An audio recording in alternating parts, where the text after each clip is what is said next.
Quand il n'y a plus d'espoir, moi je ne cesse de croire. Salut, c'est Zao et on va parler de mes feats pour Melty.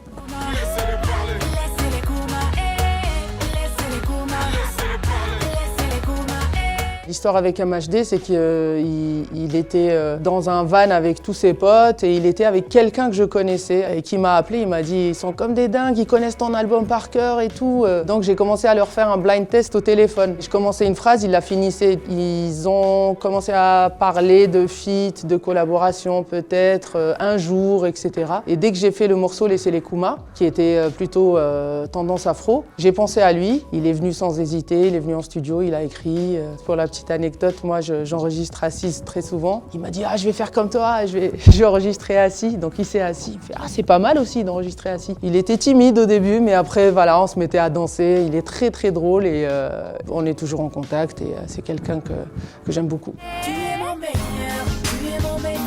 Les années passent, mais je garde le meilleur. Oui, tu es mon meilleur.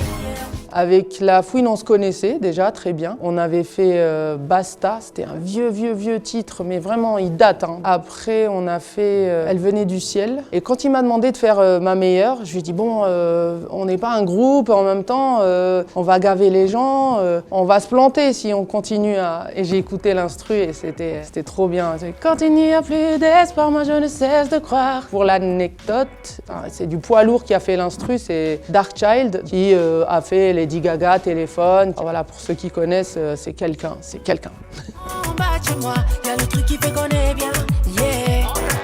En bas de chez moi, différence n'est pas un problème. Bien sûr, bah oui, le sein. C'est vrai que Marseille, il y a un côté touchant, chantonnant, solaire, dynamique qui me plaît beaucoup. Je sais pas, ça marche toujours, que ça soit Sopra, Danchoa, depuis TK, Naps, bientôt Koffs. En tout cas, Marseille, c'est une connexion évidente pour moi, oui. Je sais que tu m'aimeras pour toujours. C'est toi, c'est moi, si on se disait les choses sans détour. On se fait du mal. Avec Dadju, on se connaît depuis des années, depuis Shinsekai. La première scène qu'ils avaient faite, c'était en première partie de Mon Olympia, je crois. Et depuis, on est resté en contact. Je le voyais avec la section d'assaut, je le voyais avec Gims. Et pour la collab, c'était le premier hardcore confinement. En fait, comme c'est des questions-réponses, j'enregistrais à distance la phrase, je lui envoyais, il me faisait la réponse, il me renvoyait la réponse, je surenchérissais et c'était marrant. Et quand j'écoute le morceau, je me dis waouh, je sais pas si on aurait fait mieux si on était tous les deux dans la même salle. Je remplace mes ex, je remplace mes faux potes. Et la Rolex, remplace les menottes. TK, c'est un vrai coup de cœur artistique. C'est lui qui m'a contacté. Je pense qu'il ne s'attendait pas à ce que je réponde oui. Et en fait, avant même de répondre, il avait écrit son couplet et j'ai posé et j'ai renvoyé directement toute ma partie. Il était comme un dingue à distance, on s'est parlé, etc. Après, on s'est vus et on a complété le morceau ensemble avec les petites vibes qui restaient pour être plus cohérent, comme si on était vraiment en studio. Ne provoque jamais une femme qui n'a rien à perdre.